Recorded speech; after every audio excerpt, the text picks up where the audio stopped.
একদিন মা ফাতেমা আমাদের নবীজিকে জিজ্ঞাসা করলে, হে বাবা, আমি তো সকল মহিলাদের জান্নাতের সর্দার হব, তা আমার সাথে সর্বপ্রথম কোন মহিলা জান্নাতের ভিতরে প্রবেশ করবে?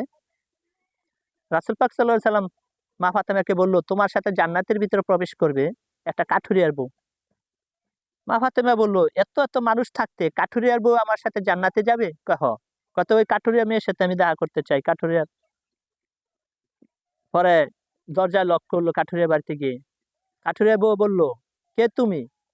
আমি হাসান হোসাইনের মা হযরত আলীর স্ত্রী, আমি তোমার সাথে দেখা করতে চাই। পরে বলল কাঠুরিয়া বউ, তোমার সাথে বোন দেখা করতে পারবো না, আমার স্বামীর অনুমতি লাগবে। পরের দিন গেল।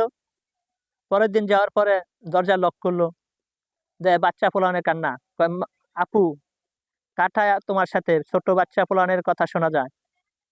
পরে বলে, আমার সাথে আমার সন্তান এসেছে হাসান হোসাইন। কয়, আজকেও দেখা করতে পারবো না, কারণ আমার স্বামীর কাছ থেকে অনুমতি নিছি আপনার সাথে দেখা করার জন্য।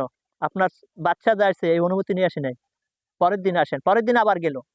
পরের দিন যাওয়ার পরে বলতাছে, বলে, কিসের জন্য আপনি আসছেন আমার সাথে দেখা করার জন্য? আমি তো সামান্য একটা মানুষ, কাঠুরিয়ার স্ত্রী, আপনার কোন জায়গায় বসতে দেই? কয়েছে, ঠিক আছে, আমি এসেছি তোমার সাথে কথা বলার জন্য। কয়, তুমি সামনে দেখা যায় একটা দড়ি, একটা লাঠি আর লোড়ার মধ্যে গরম পানি। আমার স্বামী যখন কাজেতে আসে তখন আমি এই পানি দেই হাত পা ধোয়ার জন্য, উজু করার জন্য। কত দড়ি দিয়ে কি কাজ করো?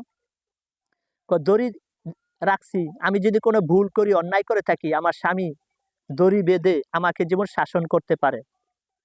কত লাঠি? লাঠি দিয়ে কাজ করি। আমার স্বামী, আমি যদি বড় ধরনের অন্যায় করি তো এই লাঠি দিয়ে আমার আঘাত করে।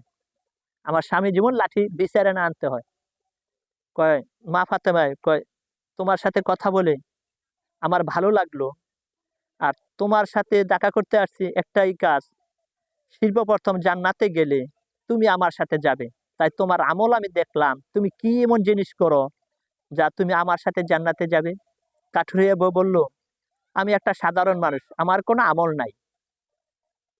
তোমার এইটাই সবচেয়ে বড় আমল, তুমি স্বামীর কথা শোনো, স্বামীর আদেশ মতন চলো, স্বামীর সেবা করো, স্বামীর দোয়ায় তুমি জান্নাতে যেতে পারছো।